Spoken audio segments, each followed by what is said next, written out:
সৃষ্টিকর্তা আল্লাহ এই পৃথিবী সৃষ্টি করছেন এবং মানুষকে ভালো এবং মন্দের জ্ঞান দিয়ে সৃষ্টি করছেন।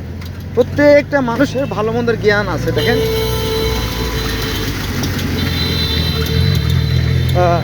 ভালো মন্দের জ্ঞান দিয়ে সৃষ্টি করছে এবং আল্লাহ বলছে যে আমি মানুষকে ভালো এবং মন্দের জ্ঞান দিয়ে সৃষ্টি করছি এবং জন্ম আর মৃত্যু সৃষ্টি করছি তাকে পরীক্ষা করার জন্য। তো ওই জন্ম থেকে মৃত্যু সময়ের মধ্যে সে যে কাজ করবে এটা পরীক্ষিত হবে, এরপর মার্ক দিয়ে তাকে পাশ করানো হবে।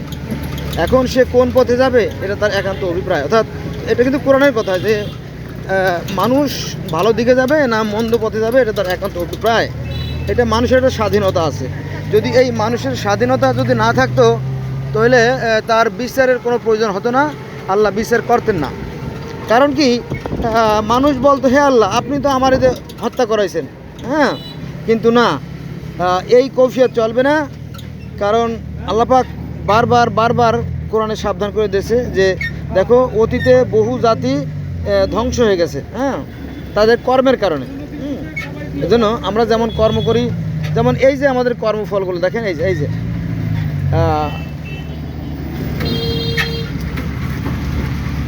হাসপাতালে যে পরিত্যক্ত বজ্র এগুলো কিন্তু খুবই ক্ষতিকর এবং এগুলো কিন্তু ক্যান্সারের জীবাণু বহন করে। অথচ সেই জীবাণুগুলো আমরা মানুষের নাকের সামনে এনে ফেলে রাখছি। দেখেন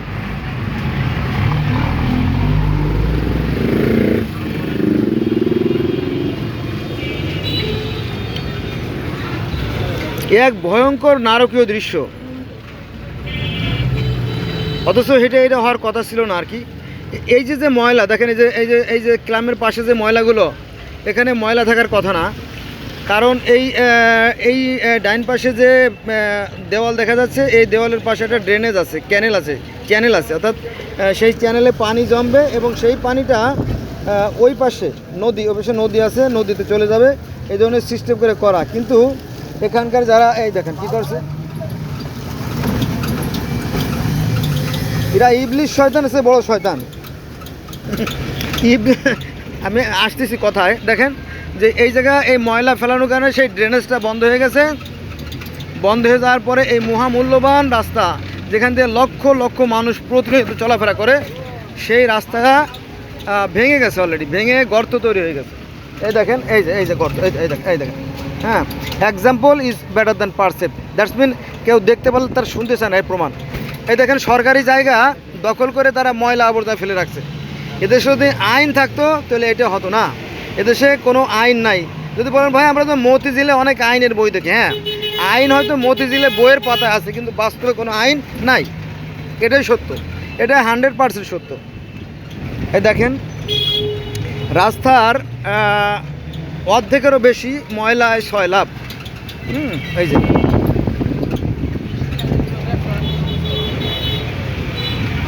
ভালো করে দেখে রাখেন, এটা কিন্তু সম্পূর্ণ অবৈধ। এভাবে রাখার কোনো রাইট নাই, যেহেতু এই রাস্তাগুলো জনগণের চলার জন্য তৈরি করা হয়েছে। আমরা ঋণ খেলাপি না, আমরা ভ্যাট ট্যাক্স নিয়মিত দিয়ে থাকি।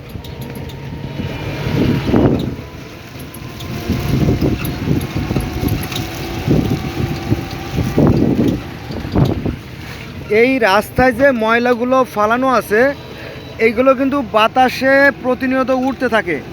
বাতাসে উড়ার ফলে এগুলো আমাদের নাক দিয়ে আমাদের শরীরে প্রবেশ করে। হ্যাঁ, দেখেন যত ডিমের খোসা, মুরগির পালক, সব এখানে ফালানো হয়। আগে দেখেন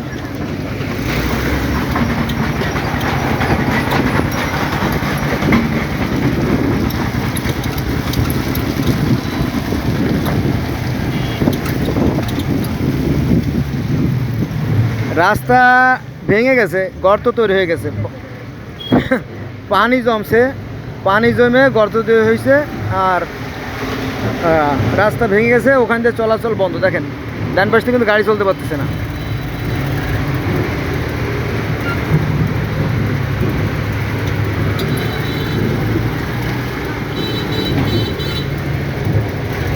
আমি মাঝখানে একটা কথা বলে ফেলাইছি, এরা ইবলিশ শয়তানের চেয়ে খারাপ। কারণ ইবলিশ শয়তান যে কথাটা বলছিল সেই কথাটা কিন্তু অযৌক্তিক না। অন্যায় হোক আর ন্যায় হোক সেটা পরে, কিন্তু ইবলিশ শয়তানের কথাটা অযৌক্তিক ছিল না। কারণ ইবলিশ শয়তান বলছিল, হে আল্লাহ, আমি তো আগুনের তৈরি, আমার গতি হচ্ছে উপরের দিকে। আপনারা দেখবেন যে আগুনের যে শিখা, আগুন বা হেরিকেনের বাতি বা অন্য কুপির বাতি, এই বাতির এইগুলো শাখাগুলো কিন্তু আপনার উপর দিকে ধায়। হ্যাঁ, আর পচা কাদার যে মানুষ মরে গেলে কি হয়, মাটির দিকে ধায়। দুই দিকে বিপরীত বিপরীত দুটো সত্তা আর কি, দুটো শক্তি। তো এই এই দিকটা বিবেচনা করেই ইবলিশ শয়তান বলছে, হে আল্লাহ, আমি তো আগুনের তৈরি, আমার প্রেস্টিজ, আমার স্ট্যাটাস, আমার সম্মান আর আদমের সম্মান এক না। যাক, তো আমাদের ইসলাম ধর্মে একটা শাখা আছে, ওটা হচ্ছে আপনার কী নাম জানি তো, ইয়াজিদি সম্প্রদায়। তো তাদের দাবি যে এটা আসলে আল্লাহ পাক পরীক্ষা করার জন্য প্রশ্ন করেছিলেন, পরে ইবলিসকে ক্ষমা করে দিয়েছে। ইবলিসকে ক্ষমা করে দেওয়া হয়েছে, এটা তাদের দাবি আর কি। তো যাই হোক, একটা আশ্বাস সেখানে মেলে যে ইবলিসকে পরীক্ষা করা হয়েছিল। কিন্তু আমরা কোন স্বার্থে আমাদের কপালে লাথি মারি দেখেন।